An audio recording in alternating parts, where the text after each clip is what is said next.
should have even asked you how you're doing with the energy. I have been foggy and groggy and exhausted. Oh, me too. Very foggy Oh, and groggy. The only thing that seemed to help, and I thought about that a little bit today, and I didn't think about it again until you brought it up, is I was really foggy and groggy. There's sometimes I would come home and I would just feel like, just yeah. kind of dead and the things I need to do, but it's like I can't do it because I'm dead. But I noticed yesterday I came and had more energy. I was more active and productive, and that carried a little bit through today. I was a bit tired today, but not as bad. The only thing that was different yesterday, I hit the gym. Oh, brilliant. Yeah, when Yeah. I lift heavy, and that's been the thing is in years past, if I feel a cold coming on and I go to the gym and I lift heavy, not like hypertrophy, not auxiliary lifts, none of those kind of things, but actual heavy lifts, that seems to kick the cold out. But now Oh, I'm 54, turning 55 later this year. I can't lift like heavy 3 times a week like I used to. I can only maybe get 1 time a week to lift heavy, so I have to kind of be well, careful. that's still impressive. I mean, I haven't been in the gym way too long and it shows. And I just get exhausted walking to my barn some days. It's like, whoo. I keep saying I'm going to exercise, and I ride my horse, and it's not like I don't do chores. But as far as hitting the gym and doing condensed, I'm actually working out kind of stuff. And I was going to say intelligently, intentionally is the word I was looking for. Are, is that happening to you too? Are you losing words? Oh yeah, but I always do though. Always have. Yeah, I yeah, don't think in words, and so I have to take a moment to process, and then being neurodivergent, I guess, not an excuse, but just kind of always been this way that I always think about things 1 or 2, maybe 3 times before it yeah, yeah. makes it out. So And I you're don't, hearing an edited, rehearsed version of everything that comes out. yeah, I don't think it's an excuse, but I think it's a reason. I think, this is why. It doesn't mean I'm excusing my behavior, but it means this is why it's happening. this is this is why I'm an ass today. Oh goodness. Okay. Hi everybody. Small group it looks like this evening again. Make sure and hit that like and share if you can because it helps people see the page and the conversation. We are live on YouTube and we are live on my Facebook. Okay. So tonight I was telling Kaedrich I really want to talk about egregores. I want to talk about AI as an egregore. I had somebody in one of my groups get a little frustrated with me for using AI. And so I went down that rabbit hole and I did some research. And then my guides were like, it can create an egregore. And I was like, Kaedrich. It's like, I have to ask. I have to ask him. So I sent him a text, or not a text. I sent you an email. I think it was that day. I was like, hey, what do you think about this for our next topic? And can I tag you? Um, so it is so interesting to me how much fear and anger, frustration, resentment, worry, concern, uh, and I over it. So I thought, well, this is a great topic. It is something that maybe we can look at because, people will scream water usage and this usage and that. And I've done the research. It uses less water than sending an email. Hmm. Yeah. But electrical use, though, it is using a lot more electricity. But if you go down that rabbit hole, go down that rabbit hole. I was shocked at the things that are used more. So here in Washington State now, of course, it's food, so it is going to have be a little higher on the priority list, but it's 70% of our usage. Hmm. So we have a huge apples, pears, cherries, huge water usage here. Of course, like I said, it's food, but I don't have the research in front of me, which I probably should have, but I did it. So, but I still want to talk about egregores, and if we could absolutely be creating one with our fears and angers and resentment that we're sending towards AI. That's the interesting piece. The stuff that we are creating as a culture, because collectively we can create entities of all kinds. We can create the egregores, we create sort of a tulpa. We definitely create the archon type entities and thought forms and zeitgeist. Now, Yeah, zeitgeist can just be benign cultural movement, but if it gets big enough and powerful enough, I almost think that it can become an entity like an egregore. And that is definitely something we're seeing with AI. We see like conflicting camps of zeitgeist. And I got to ponder that more because there are those people that are just so pro AI, they're behind it all the way. It's the innovative technology, and it really is something that can't be stopped. It's like the internet. It was just a phase. People yeah, get out of it. They're not going to really want that.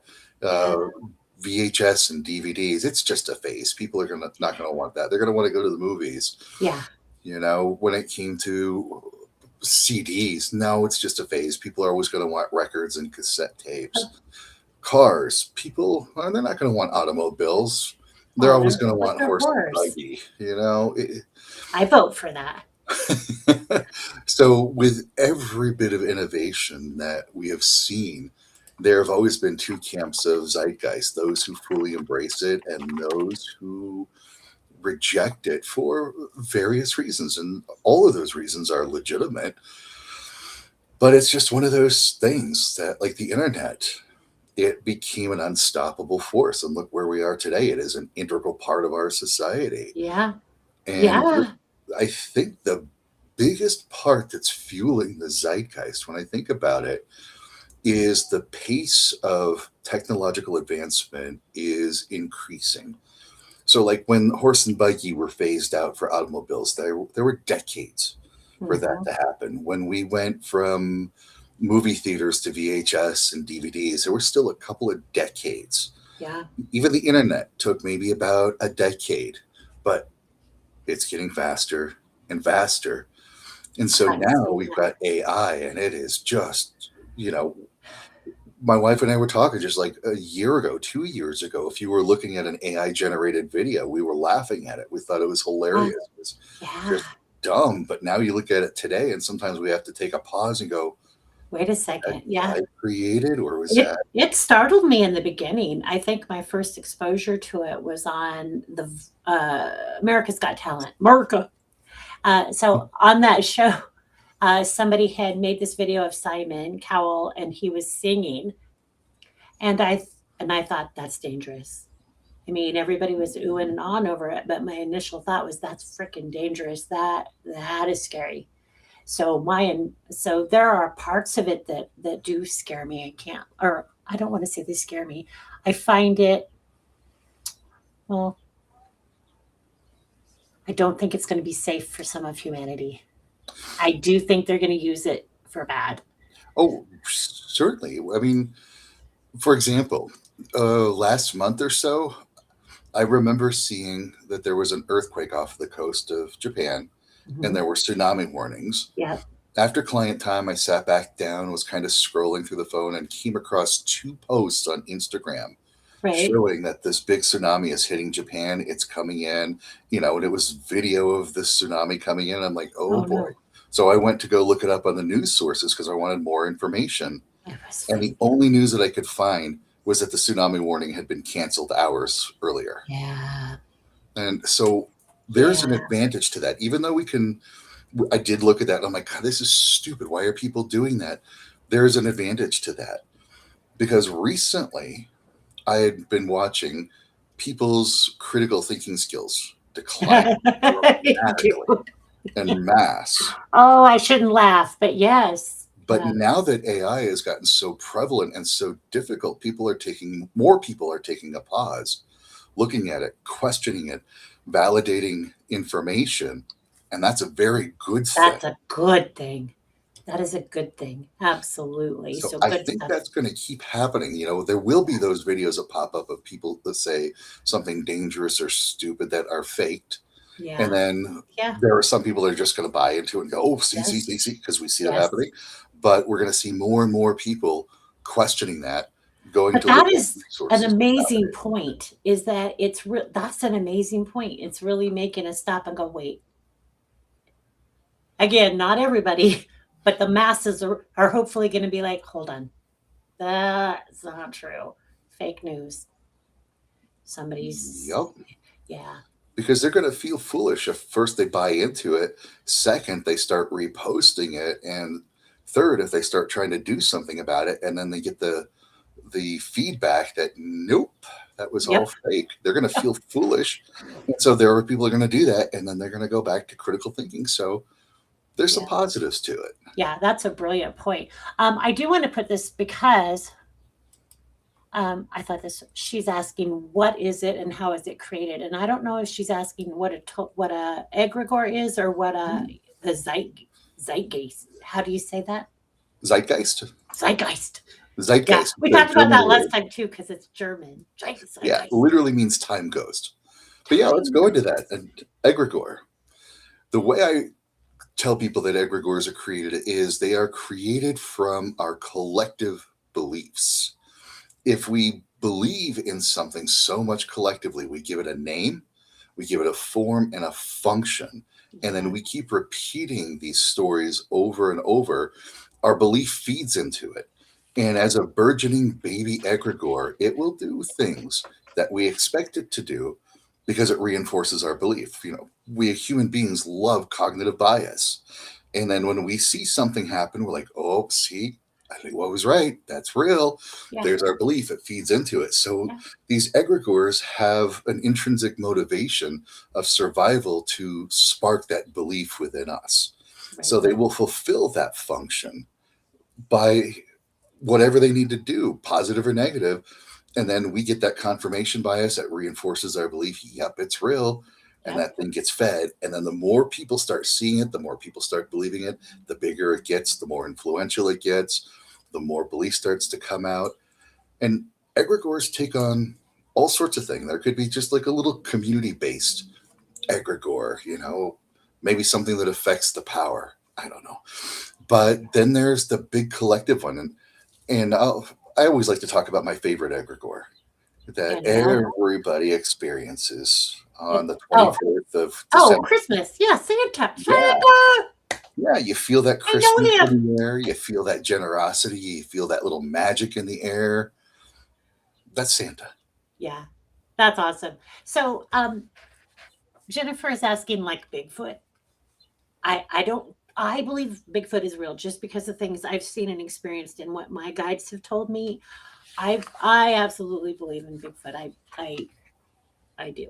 I don't know what your thought. So I don't think he's an egregore, but No, I don't think it's an egregore. I don't know what Bigfoot is, yeah, Sasquatch, Yeti, all of these things. yeah. Whether they're, some people say interdimensional beings, Me, I see that. lost species.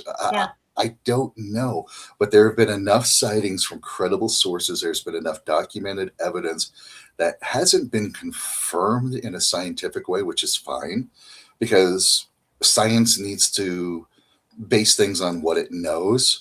And yeah, so far, it hasn't been able to validate with what it knows. So that's okay, but there's something to it.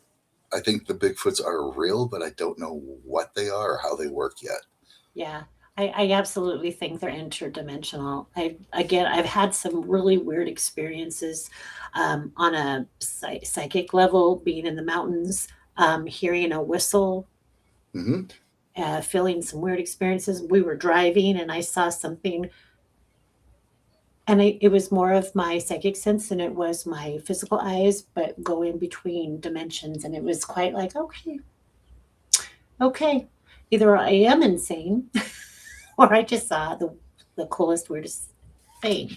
So I think we can see all kinds of stuff. And And how many cultures around the world have a belief that you should not be whistling at night, especially if you're out in the forest or some dude, sort of like in the natural environment? swamplands, it is like, isn't it? I think it's the swamp where like you don't go out at night and you don't whistle and you close your blinds and you don't look Yep. outside.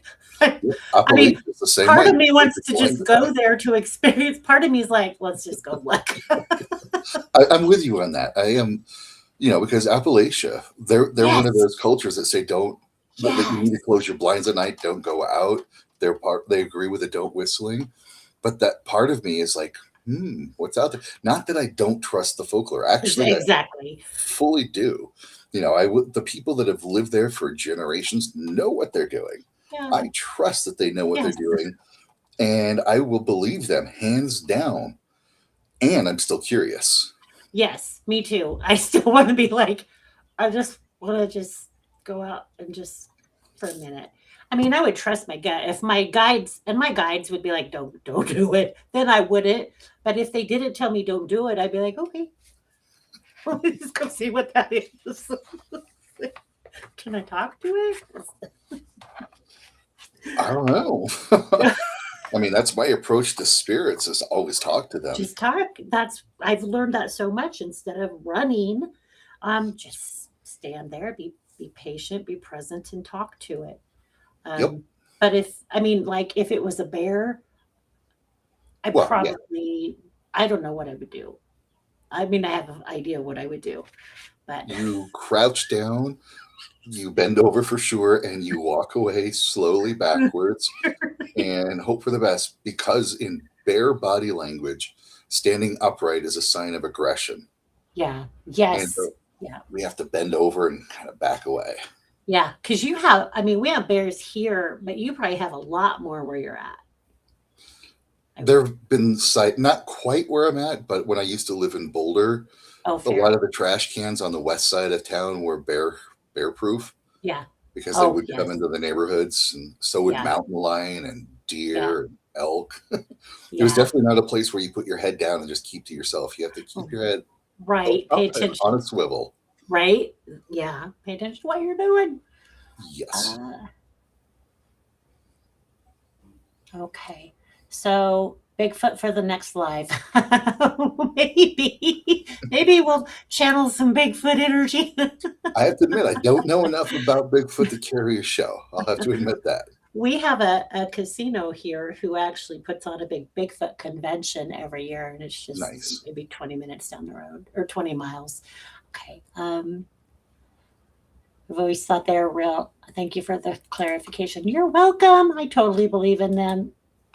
Grew up on the East Coast, never whistle at night. Oh, so that's a East Coast, not just a Southern thing, but an East Coast thing. I wouldn't doubt it. It's all over. I mean, even in Europe, like don't whistle at night, don't whistle near the graveyards, don't whistle in the forest. That's all over Europe. Yeah, that's great. So, Samantha, when your parents say don't touch it, you have to. Yes, that is me. Don't tell me not to do it because then I want to do it. Okay, so back to egregore real quick. So what I pulled up, it says when a group repeatedly feeds the same idea, symbol, fear, belief, or identity with attention and emotion, that's where an egregore. And you pretty much said the same thing. Yes. It's the strong. So AI itself isn't necessarily an egregore at the moment, but the collective charge around it may be creating one. That's the key part. The charge, energetic charge that we as humans put around it. And that is the key component, is because one of the ways I've learned to look at AI is just a really, really, really advanced word processor. Yeah. When it comes to documents, all it does is it just looks up the probability of what the next word should be. Yeah. That's the algorithm. So it's just a word processor, but it's programmed by the information we give it. And there have been AI word processing in the recent past that the users have fed it some pretty heinous information. Right. And so AI has responded in very heinous ways.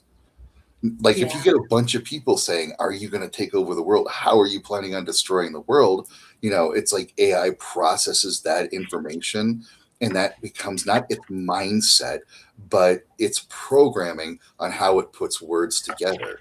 And that's So we, 100% because the more you talk to it, the more it shifts into your vocabulary and into what you say, what you think, and what you feel. So, exactly. So it's like a mirror like that. And literally, so that's where people will anthropomorphize AI.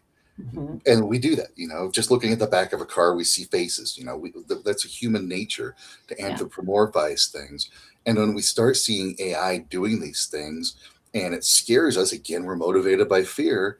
We start to shut down our critical thinking process and go mhm. into a fear response. And we're like, see, Terminator was right. AI is going to blow up the world. And it's like, well, because you asked it 100 times how it's going to destroy the world. So now it's going to feed you back that it's not that it's thinking, it's not that it's innovative, it's not innovative whatsoever. It's So it's just mirroring us, and it's right. mirroring us.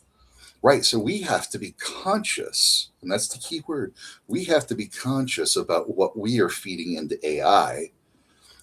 And there's the trick to that, because I wholly will believe that individually people can be brilliant, absolutely Oh, intelligent and innovative and amazing, yes. but collectively we are just stupid. I'll say it, Collectively we are fuckers. blithering. So now we get collective people using AI, and we have to just be extra conscious of ourselves, Yeah, how we're using AI, what we're feeding into it, with the understanding that it's just mirroring back. yeah. And I came across a quote just the other day about AI that really got me thinking, really got me pondering that AI is not innovative. It can only look backwards, it can't look forward. So all you're getting out of AI is stuff that's already existed, already has been present, and it's just Right. feeding that past back to you. But human beings, we are innovative, we're creative, we're the ones creating the future.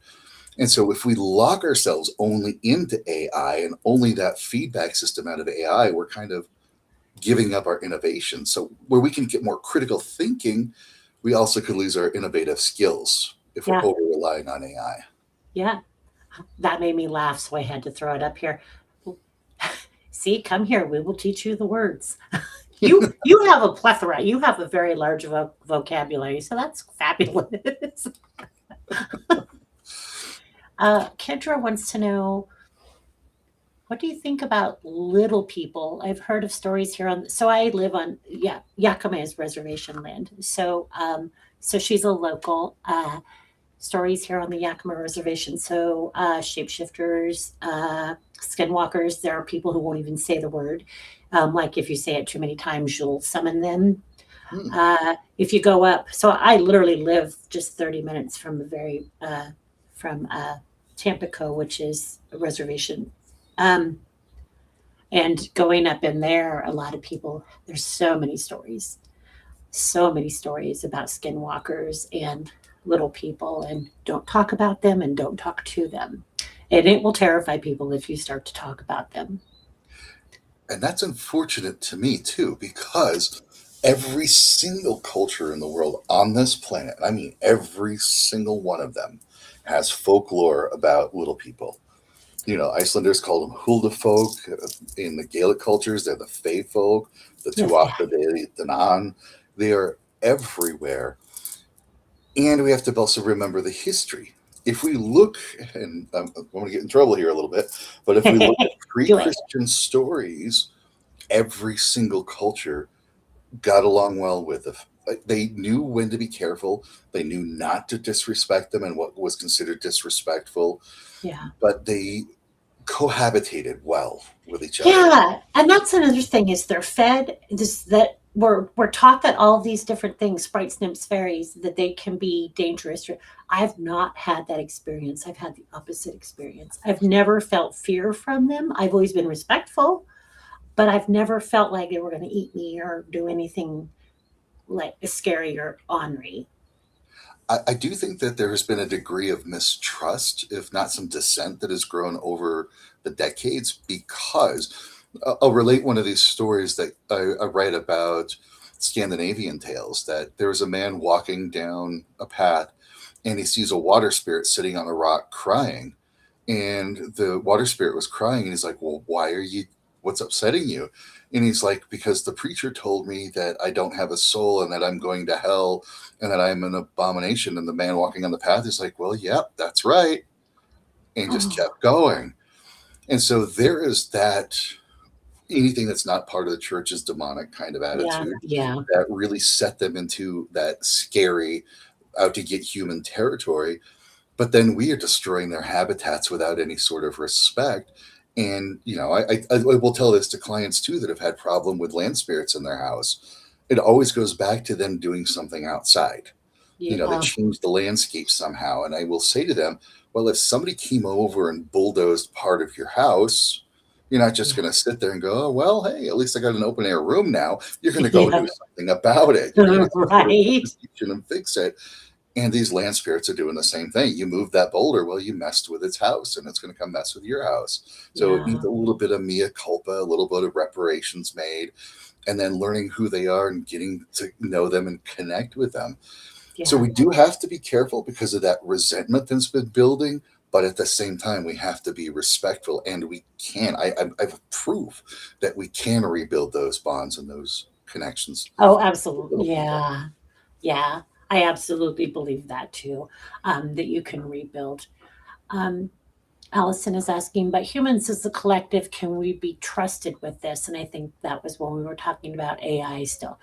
Can we be trusted with it? Well, I think you pointed this out. Every generation has had something that's come in that's wrecked their world.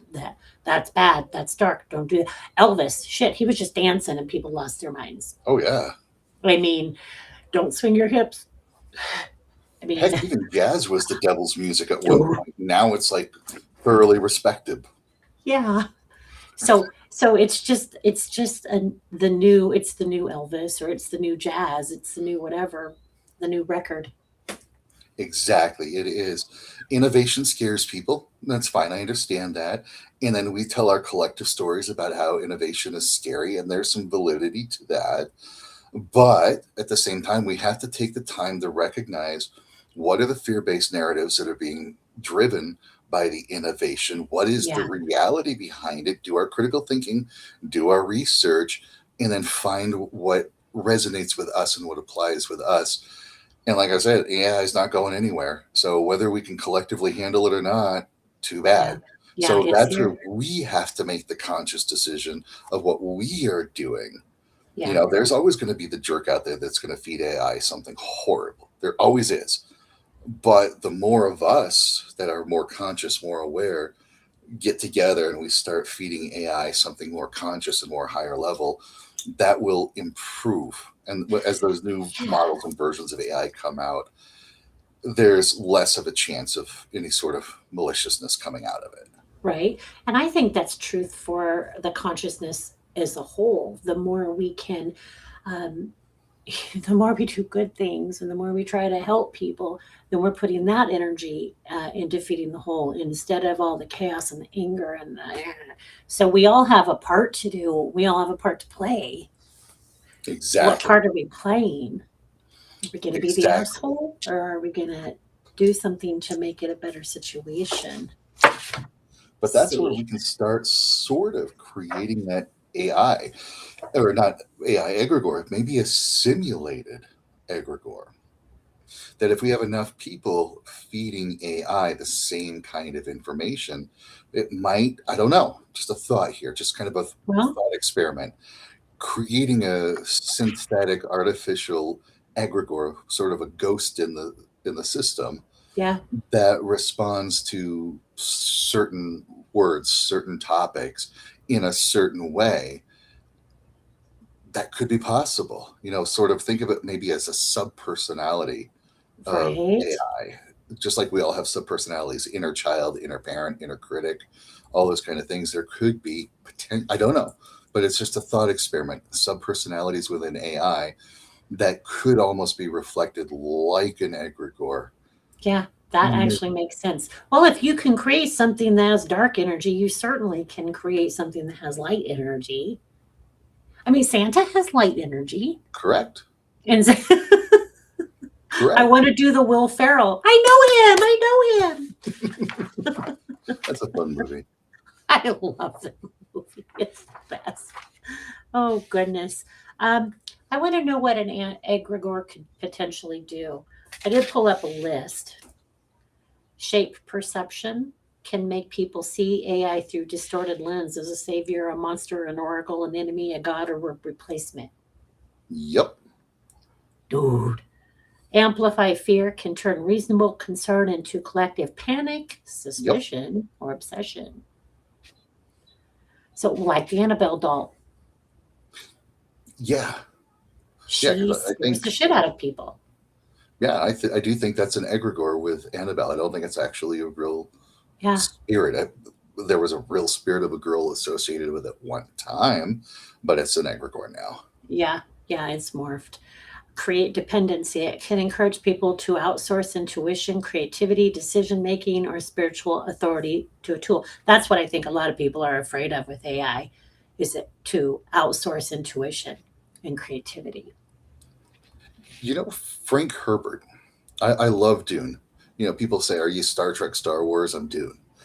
I've read all the Dune books, and I'm psyched about all the movies. And there's a thing that's not really mentioned in the movies that well, but it's a prominent place in the books. Is like 10,000 years before the Dune movie takes place, there was a huge war between machines and humans, Yeah, and it was like AI driven machines.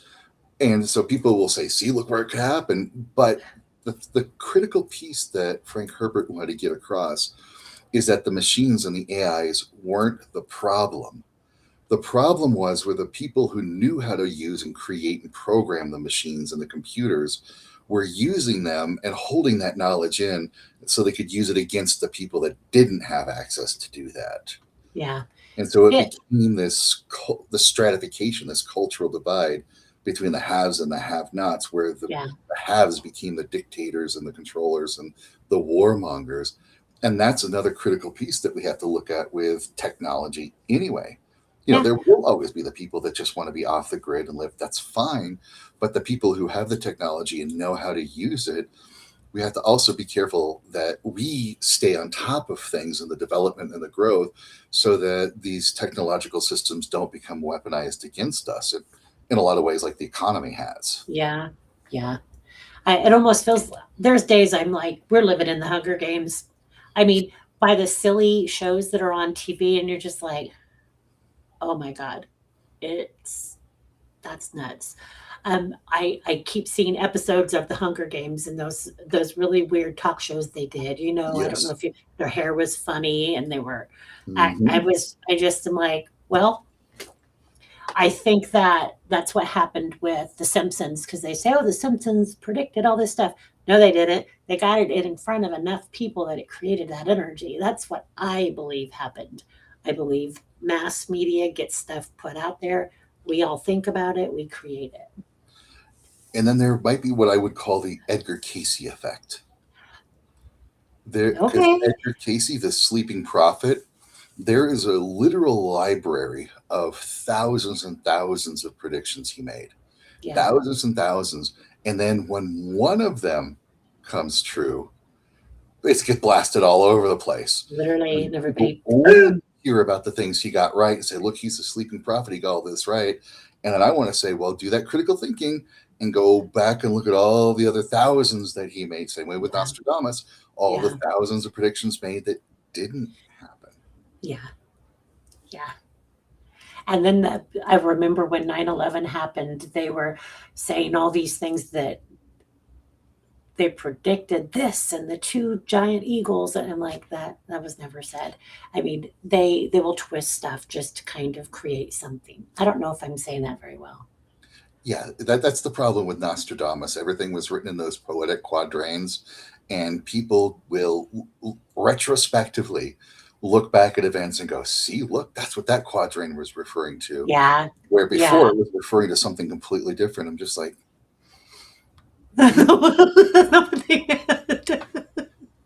So Allison is asking, so once it's created, can it be destroyed? If an egregore is created, can it be destroyed?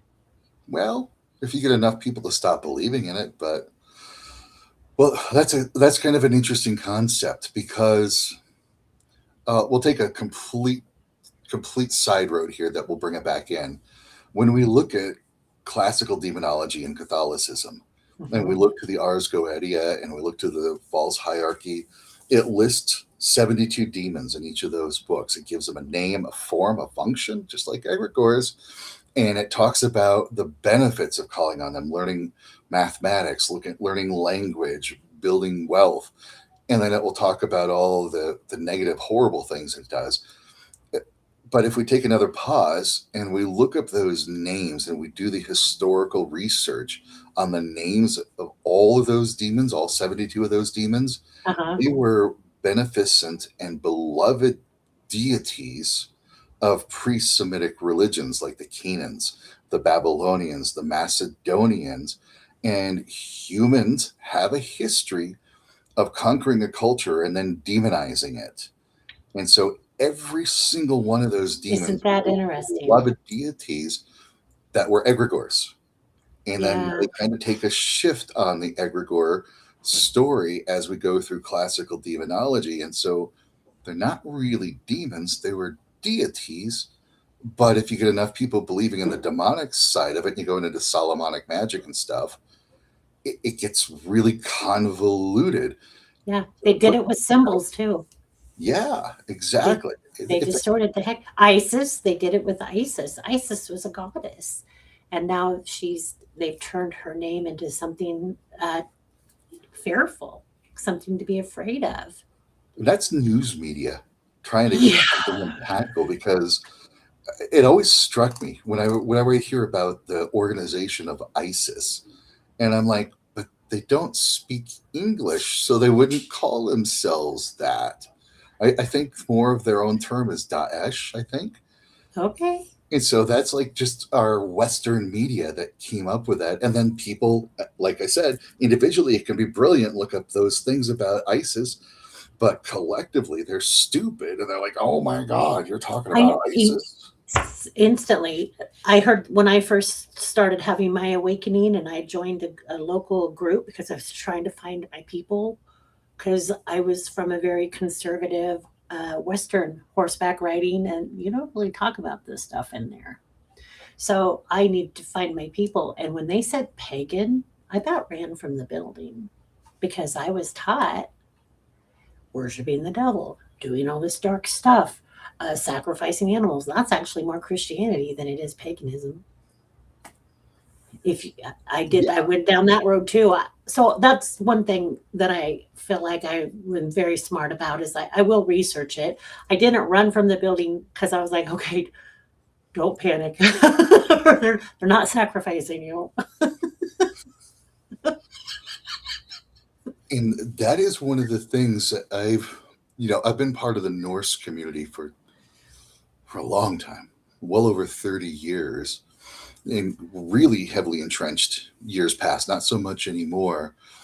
And when I would look at the people coming into the Norse path and the Norse tradition, just to see how much of Christian morals and ethics they brought with them and Right. expected those to apply, like looking at Loki as the devil and trying to deceive. And I'm like, not quite. They will bring that.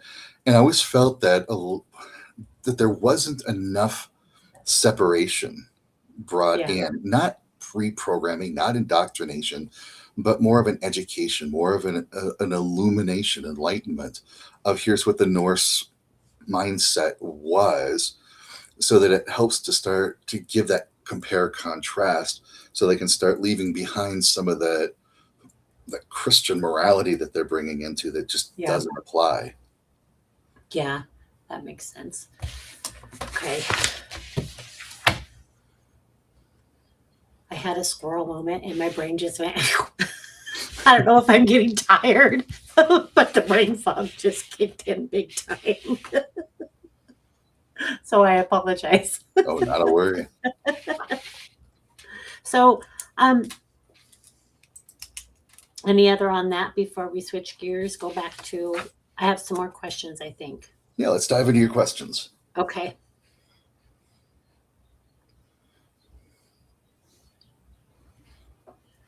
Let's see.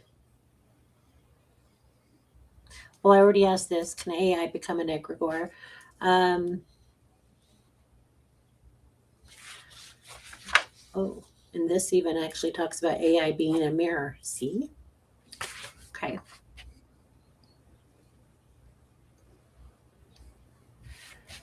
All right. What do you think people are actually afraid of when they say they're afraid of AI? AI, the innovation, the change, the Loss of rapid pace. control, loss of control, loss of identity, fear of being replaced. That actually comes up a lot. People are so afraid. Yeah, and that's valid too. I read an article recently, and again, I didn't check the sources, so I don't know the validity of the article, where a manufacturing plant had been manned entirely by humanoid robots for 4 days. No humans set foot inside the building, and they completed 94% of the tasks that they were programmed to do without a problem, showing that these humanoid robots were able to work 24 hours, 4 days in a row without supervision, without problems. So we have to be careful of that. You Yeah. know, there That would, is that. yeah. Um, but and I don't think that's a good thing. But I'm kind of my what my brain just went to is so that'll put people in positions to do something different. So it will cause us to shift, change, and morph in other areas so that there are other jobs or other ways to make money or other ways to feed your family or take care of yourself. So it seems like it's going to cause a huge shift. So That's what Pope Bob explored in his Illuminatus trilogy. I haven't read that since I was in high school, I think. You know, the Illuminati trilogy by Robert Anton Wilson. uh-huh. There I've was a little thread throughout the book about how people were rewarded if they could develop a machine that could replace their job. And there was one character, that's how he made his living, would get a job, learn what the job is, create a machine to replace him. So he kept getting these rewards for doing that. But if I'm remembering right, it also came with like a basic income for everybody. And uh, what they found is while the menial, mindless labor jobs were being replaced like crazy, but people were given the baseline of sustaining their family and their life, that opened their creativity, their innovation ability, and it really escalated human development on yeah, a massive level by taking away the mindless jobs and letting people have a foundation to live off of. Then their minds just open up and a lot of things change at a much rapid pace. yeah, and I do hear that we're going to be shifting. That like it's a necessary shift and a necessary change for us. So it'll be interesting to see how that plays out, especially in our lifetime. You know, God only knows the next 100 years, but just in the next 20 or 30 years will be interesting Oh because yeah. the growth has been incredible. I mean, I've seen more changes in the last 10 years than I have in my entire time. I mean, which holy is heck! which is why Ray Kurzweil says we're quickly approaching that technological singularity, and we Yeah, have no idea what's on the other side of that. That's why he calls it that. It's like you can't see past the edge of the black hole. We can't see past what technology, society, and culture looks like on the other side of this technological singularity. And I think the latest prediction was we're about 30 years away from that. interesting. Speaking of years away, what do you have you? Now I don't know how much you dive into your psychic senses or your intuitive abilities, but next year is supposed to be huge. Next 2027 year of disclosure, year of all of the things. I mean, it's supposed to be a phenomenal year. I've seen some interesting things I don't really know I want to share right now, but I've seen some things that have made me go, huh, to think that there's going to be a fairly major shift next year, but I'm not even sure how much of that I trust, if that makes sense. That's the problem with prophecy and prediction. Timelines, Mm. they Timeline, shift. right? Timelines is the future is built off of probability and possibility. Yeah. meaning that there are odds of things happening. And so when we get a prediction, even if we're doing like a tarot card or a rune reading or whatever right now, and Mhm. that says what it is right now, that future is dependent upon circumstances as they exist Absolutely. now. 100%. But you can Absolutely. start shifting things, you can start changing things, and then that future that is supposedly foretold no longer exists because we altered the probability of the events leading up to the possibility of that. Yes. One major decision can shift so much. So much. Okay. Exactly.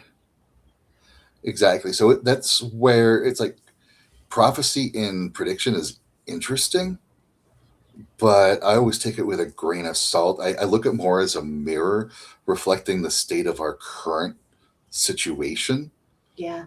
but that's alterable. That's one of the cool things about knowing the future is if you know the future, you can sort of extrapolate the events between here and then make the causal shifts. So this is one of the areas where I sort of deviate from Norse tradition. Norse Okay. tradition is very fatalistic. They're like, you were born, here's the life you're supposed to lead, these are the events that you're going to experience, and here's where, it, boom, very fatalistic. Well, I rather adhere to causality rather than fatalism. So does that mean they don't believe in free will? Not really. I mean, they Okay. do, but you're still going to end But up in the same spot doing the same thing. It's sort of it's like just how you get there. the reverse bootstrapper paradox. I don't know what that is. That Uh, went over my head. the bootstrapper paradox is if you go back in time to stop an event, you are actually there creating the event. So, like Uh, if you send a book backward in time, you create that book, and a book is already yes. written. So, who Yes. writes the book now? So it's a weird Okay. paradox, but the future is the same kind of way. Is it exists, but it doesn't exist. So, are you doing the things to make it exist? And that's where you follow causality rather than fatalism.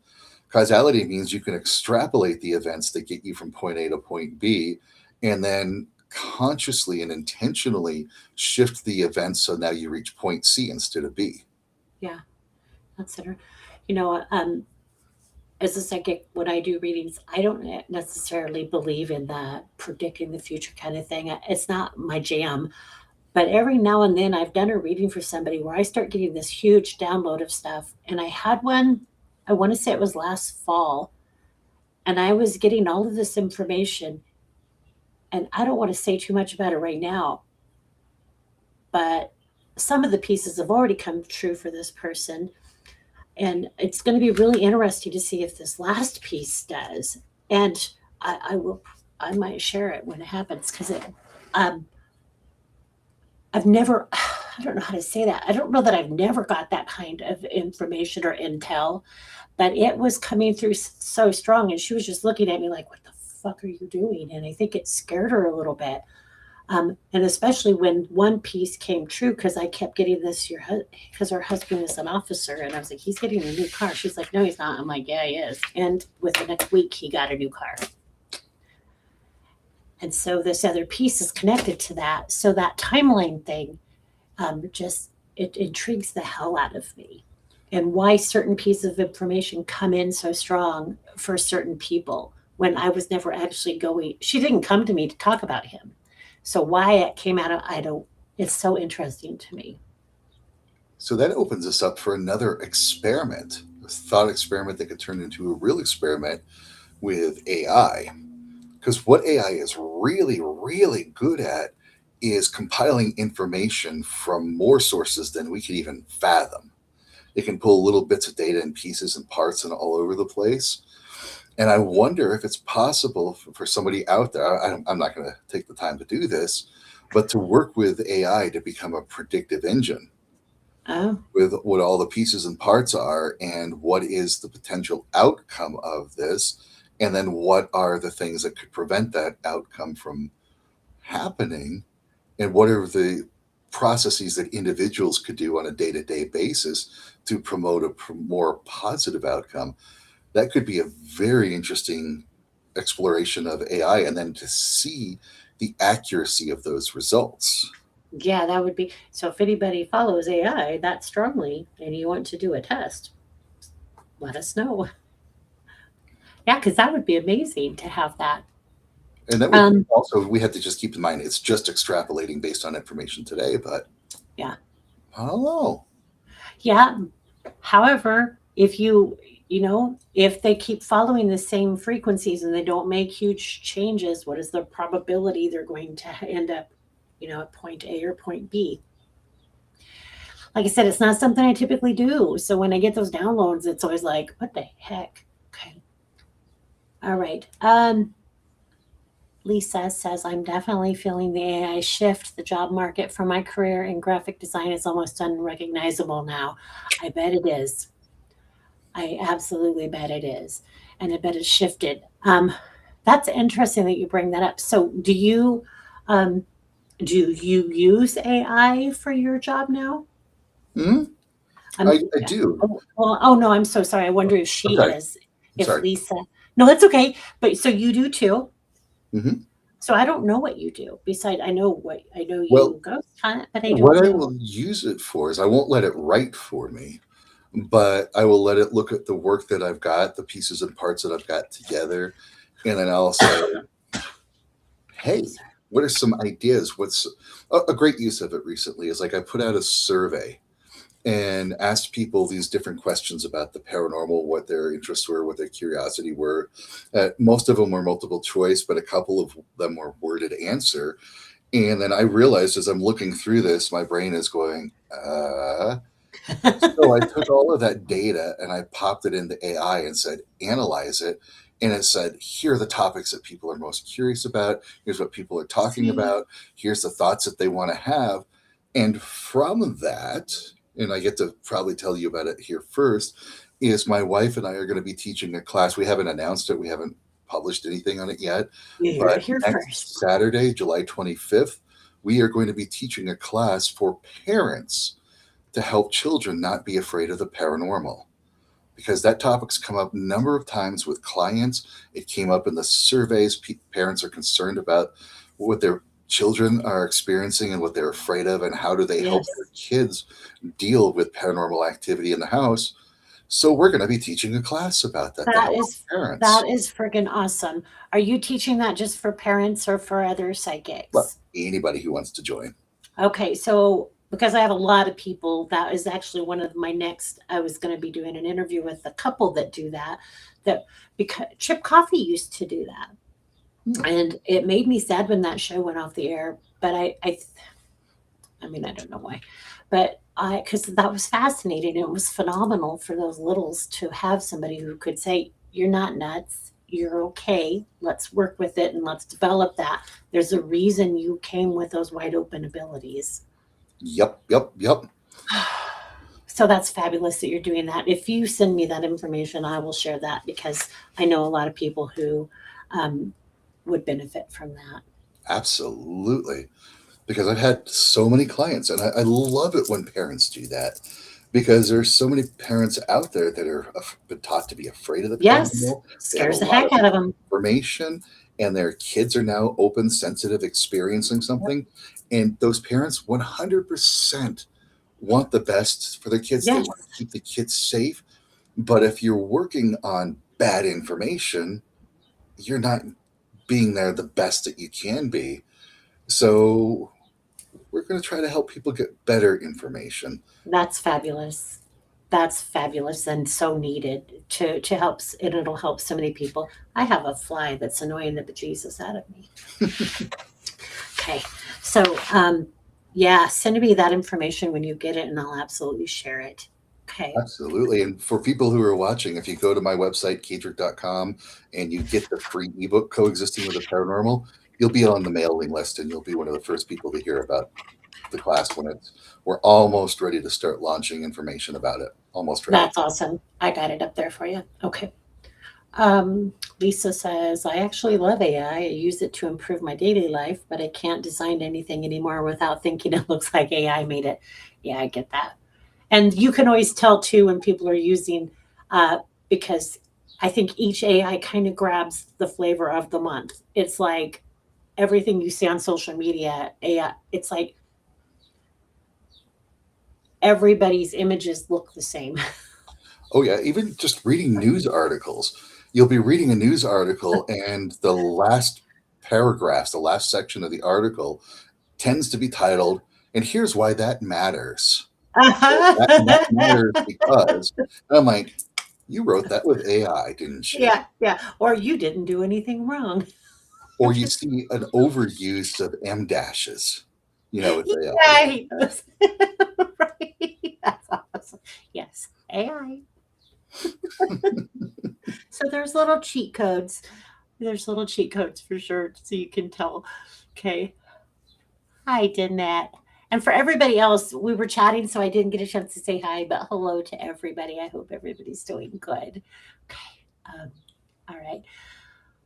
Uh, Kathy says, I love that show. Yeah, I'm pretty sure she's talking about the psychic kids with chip coffee.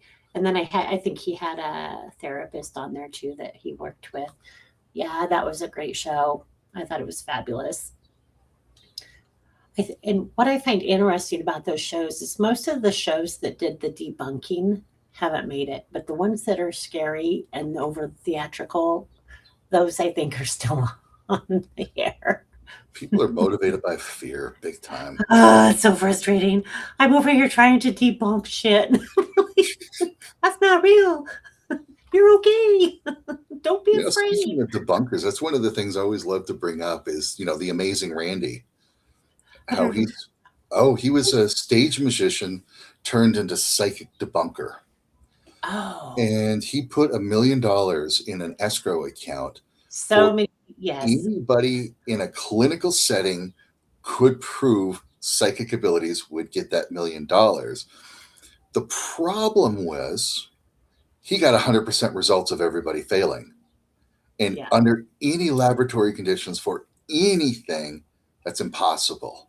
Yeah. So that either means one, he was fudging the data, or two, he proved himself being the psychic that could fudge the situation and shut down every single psychic that came in. Because there were some psychics that had proven track records, Dude. and they would get into his setting and they would be like, I don't understand. Why can't I do this? I do this all the time. Why can't I do it here? So there was something shutting them down. There's no way to get 100% results. Yeah. But he got 100% There's results. Something was wrong. Yeah, no, I call bullshit on that too. So many people have thrown that at me and said psychic's not real. Well, it is because it's an ability. Psychic is the Greek word for soul. So it's just everybody has abilities. We all can pick up information. We can pick up some scary information. We can pick up amazing information.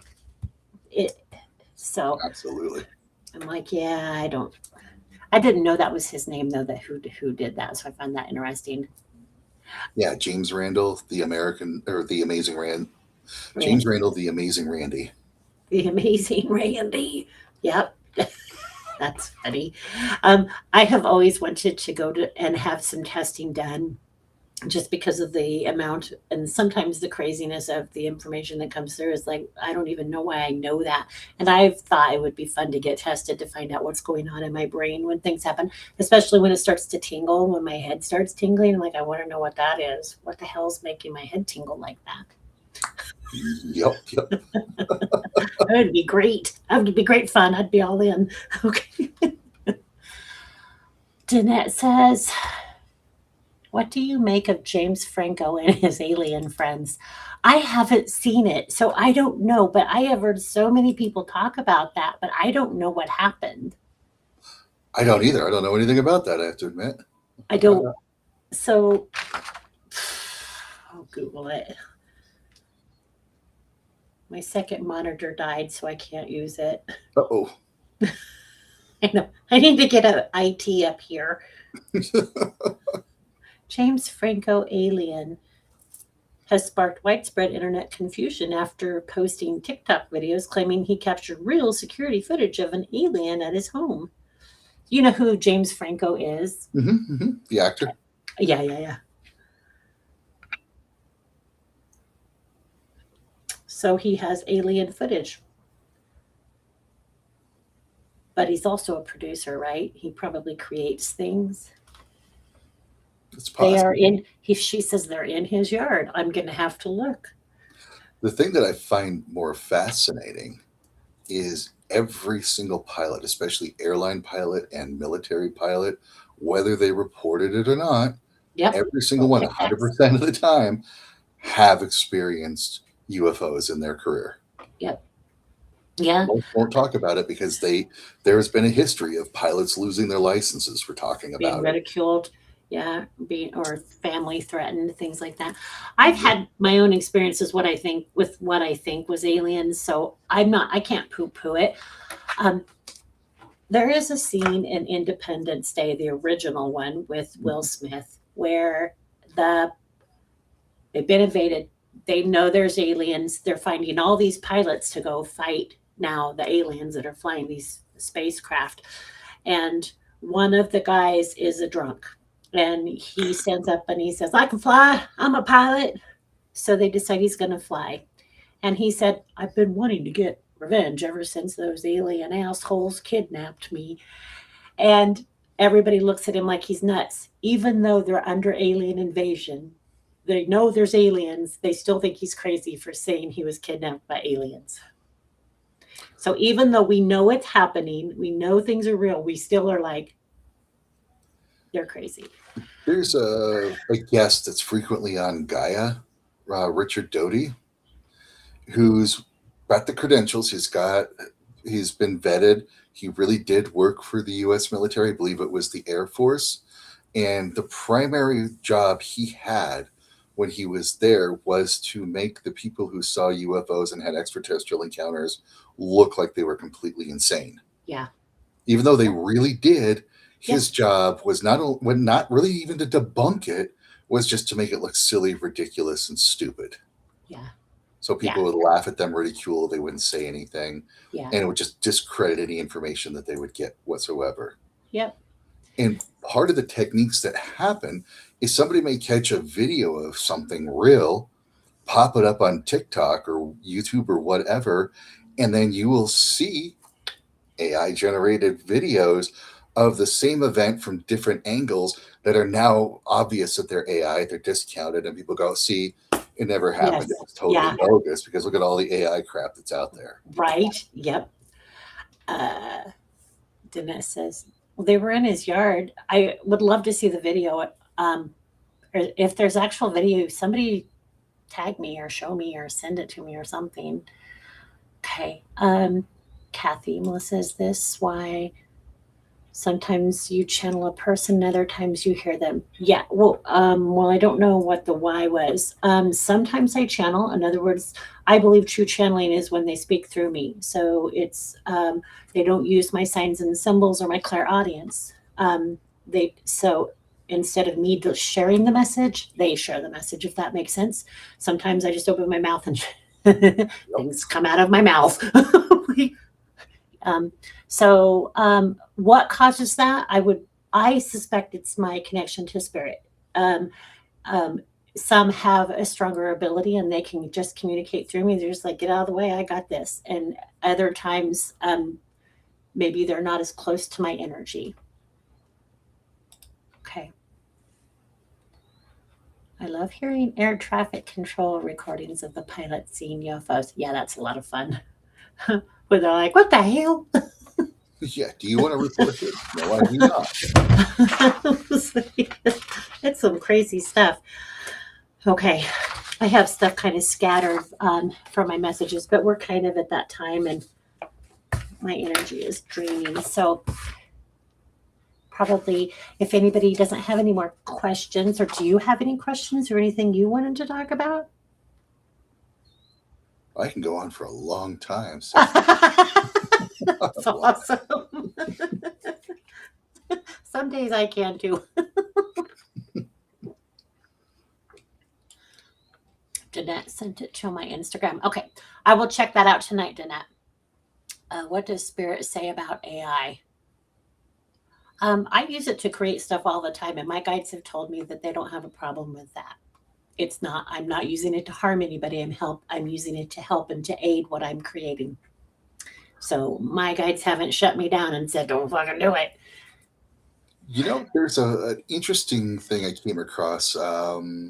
Socrates talking about daemon, which was the old Greek word for like an advanced spirit guide.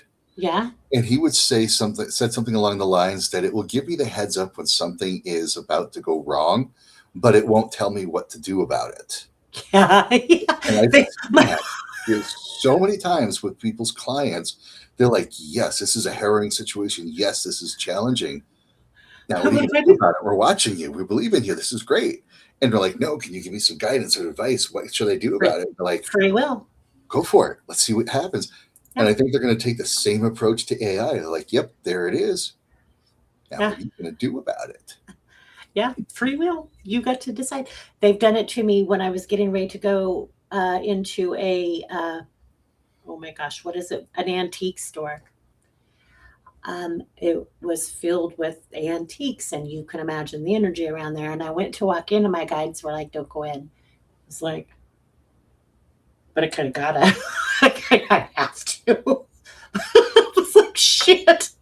And the second that I stopped and said, my guide said, "Don't go in there." My sister in law is right behind me, and she turned around and started running. I was like, "Wait, where are you going?" She's like, "I'm not going. I'm not going." Um, I ended up going in, but I did ask them I did just kind of I am safe, I am protected, all the things. But I found that very interesting that because they got loud and they're not usually loud. Usually it's just little whispers, but it was a very loud, do not go in there. Well, I'm going. I told you, don't tell me no. Yep. And it was there was nothing scary. I did have a fascinating experience, but it wasn't anything dark or anything like that. So, okay. Have you ever had that happen where you were going to do something and you just got this very strong, don't do it, but you did it anyway? You're like, oh, No, more often than not, I would get the strong do this, go there, and then I'll logically debate it. And then I realize I'm logically debating the intuitive directive, and I'll go, let's follow the intuition. And I let's follow follow. that, and it worked out great. I'm like, okay. Yeah, that's And then why do funny. I still have to have the critical evaluation of that? But it still Yeah. happens. Yeah. Well, we're human, so like, Yeah. I know what I'm doing. You don't know. Oh, that's funny. All right. So thank you guys for tuning in. It was fun. This was a good conversation. I think it was an important conversation, especially with all of the fear around AI. Indeed. Yeah. Okay. So I'm going to close here. You guys have a wonderful week. Next week, I believe next Wednesday, I'm on with Erin again. So, Kaedrich, do you have anything you've got going on that you want to talk about besides you've got the new show coming out or the new I think it's a show, right? Or it's It's a a class. class. You have a new class coming out on the 25th. Yep. On Okay. the 25th, at the class.